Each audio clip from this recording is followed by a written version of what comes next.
Hello friends, welcome. आज हम बात करेंगे भारतीय दंड संहिता 1860 के अध्याय 15 के तहत लगने वाली धारा 295, 295 ए, 296, 297 और 298 के बारे में। तो पहले हम बात करेंगे धारा 295 के बारे में। इस धारा के तहत अगर कोई किसी उपासना यानी पूजा पाठ के स्थान को या किसी वर्ग के द्वारा पवित्र मानी गई वस्तु को नष्ट या बर्बाद करता है या नुकसानग्रस्त करता है या अपवित्र उद्देश्य से करेगा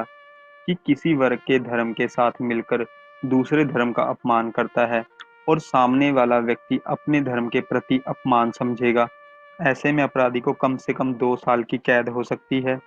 या उस पर जुर्माना भी लगाया जा सकता है या उसे कैद और जुर्माना दोनों से दंड दिया जा सकता है। बेसिकली मेन ये जो धारा है, किसी वर्ग के धर्म का अपमान करने के उद्देश्य से उपासना के स्थान को नुकसान पहुंचाना या अपवित्र करने से जुड़ी हुई है।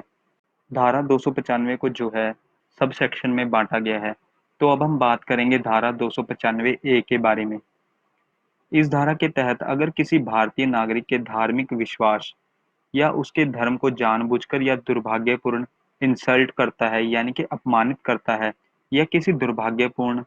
जानबूझकर या अपने शब्दों द्वारा, चाहे वे शब्द लिखित हों या मौखिक हों या अपने किसी साइन द्वारा या किसी अन्य तरीके द्वारा दूसरे वर्ग के धार्मिक विश्वास या उस वर्ग के धर्म को अपमानित करता है,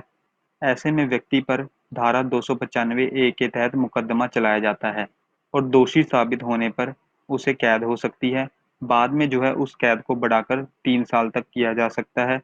और उस पर जो है जुर्माना भी लगाया जा सकता है या उसे जुर्माना और कैद दोनों से दंड दिया जा सकता है। नेक्स्ट धारा है धारा 296 यानी कि आईपीसी सेक्शन 296। इस धारा के तहत अगर कोई धार्मिक उपासना, पूजा पाठ या धार्मिक संस्कारों में लीगल तरीके से लगे हुए लोगों के जमाव या लोगों की धार्मिक सभा को डिस्टर्ब करता है यानी कि भंग करता है, तो ऐसे में व्यक्ति को कम से कम 2 साल की कैद हो सकती है और उस पर जो है जुर्माना भी लगाया जा सकता है या उसे दंड के तौर पर जुर्माना और कैद दोनों लगाए जा सकते हैं।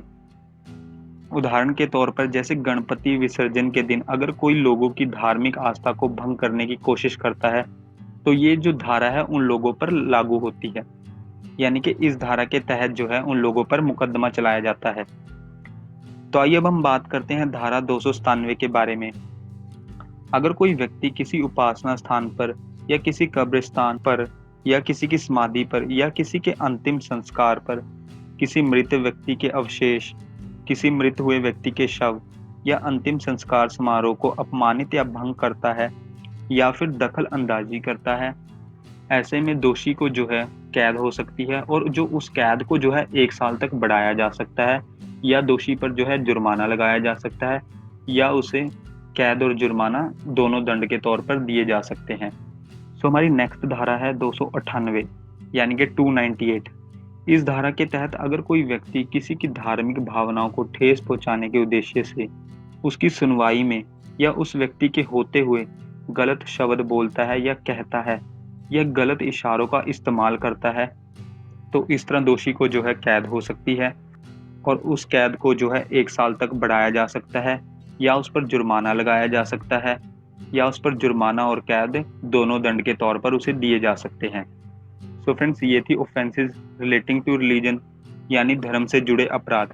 So thank you friends for watching this video. अगर आपको वीडियो पसंद आई तो वीडियो को लाइक कीजिए और हमारे चैनल को जो है सब्सक्राइब करना ना भूलें।